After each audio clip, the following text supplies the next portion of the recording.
Dia, gente, tudo bem? Tô parecendo um náufrago, né? Barba por fazer, cara de acabado, tá triste, viu? Estamos em guerra. Mas vamos lá. Na aula da próxima semana, a gente vai terminar o assunto relacionado às espécies tributárias.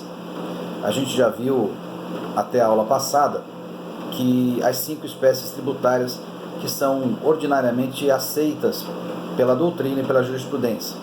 Vimos, portanto, os impostos, as taxas, as contribuições de melhoria, os empréstimos compulsórios e as contribuições especiais, né? Aquelas que ensejam a parafiscalidade, né? Alguns autores, como eu já comentei com vocês, incluem uma 6ª espécie, que é aquela contribuição de iluminação pública, que nós estudamos junto com o assunto da taxa. Hoje, a gente vai ver o que nós denominamos na apostila de competências extraordinárias da União. Por que isso? Porque o artigo 154, percebam, as competências da União estão no 153. Logo em seguida, no 154, ele autoriza que a União crie mais 2 outros impostos. Por isso que a gente chama de competências extraordinárias. Porque a União recebeu, no artigo 154, excepcionalmente, autorização para criar 2 outras incidências na forma de impostos, que nós chamamos genericamente, então, de impostos extraordinários. Portanto, é uma competência extraordinária que dá ensejo a esse genericamente chamado de impostos extraordinários. Quando a gente olha o 154, na verdade, a gente vê que há 2 modalidades de impostos extraordinários.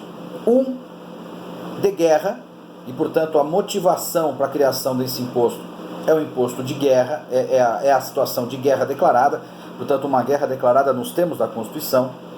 E a segunda espécie de imposto extraordinário é o que nós chamamos de imposto residual.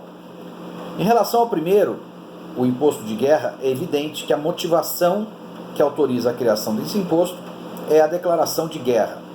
Esse imposto é tão excepcional que ele não tem nenhuma limitação, portanto ele é instituído por lei comum e portanto medida provisória. Ele pode incidir inclusive sobre fatos geradores que já sejam tributários. Então nós podemos ter, em caso de guerra, um IPTU 2 a missão, um ICMS 2 o retorno. A gente pode ter, portanto, uma nova incidência ou uma incidência que replique uma incidência que já existe, tudo justificado em razão da situação emergencial, dessa situação excepcional que é a guerra. Esse imposto, portanto, tem um tempo para a existência, que é enquanto perdurar essa situação belicosa, beligerante. É difícil, na verdade, entender na prática como é que esse imposto terminaria ou cessaria a sua incidência, na medida em que não necessariamente terminada a guerra, a situação econômica de necessidade, ela termina também. Portanto, é possível imaginar que, embora a guerra termine, o imposto de guerra ele perduraria por um certo tempo em razão dessa situação emergencial criada com a guerra. O Brasil não tem nenhum exemplo prático de imposto de guerra, e, portanto, nós não podemos sequer nos referirmos a alguma análise prática, jurisprudencial, concreta, porque não houve nunca a instituição desse imposto, graças a Deus. A segunda incidência extraordinária é o chamado imposto residual, ou seja, além daqueles 7 impostos federais que estão no artigo 153, a União poderá criar outros. Por isso que nós damos o nome de imposto residual, quer dizer, esse restinho de competência que ainda sobra no artigo 154. Entretanto, para a instituição desse imposto residual, há 2 exigências muito importantes. A primeira a gente repete aqui o que nós falamos para o empréstimo compulsório.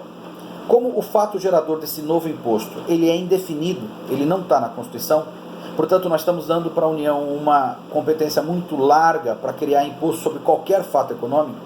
A mesma regra que nós estudamos para o empréstimo compulsório vale aqui. Por isso que eu falei para vocês, para não tentarem decorar, mas tentarem lembrar essas 2 situações excepcionais em que o fato gerador é indefinido. Também aqui, como lá no empréstimo compulsório, se faz a exigência de criação por lei complementar. Portanto, essa é uma exigência essencial para a gente entender esse imposto residual. E a segunda exigência é que esse imposto não pode ter, portanto, uma incidência que replique uma incidência anterior. Nós temos que ter um fato absolutamente novo. Nós temos que eleger uma situação nova e não uma situação que já seja ensejadora de um imposto que já existe. Por exemplo, hoje seria possível imaginar um imposto residual sobre a movimentação financeira, nos moldes da CPMF, já que nós não temos hoje um imposto que incide sobre movimentação financeira.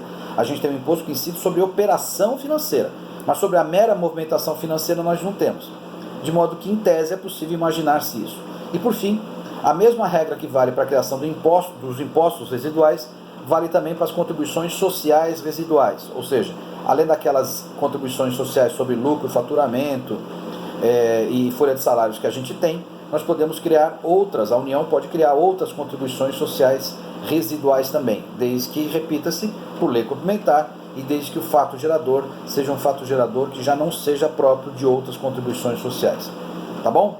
Então essa apostila já está publicada, você já tem. Qualquer dificuldade, por favor, segunda-feira e terça-feira, nos fóruns, no Moodle, para cada uma das classes, nos horários respectivos, e eu estou sempre à disposição no WhatsApp para vocês. Um grande abraço, bom final de semana, boa semana, se cuidem, beijos.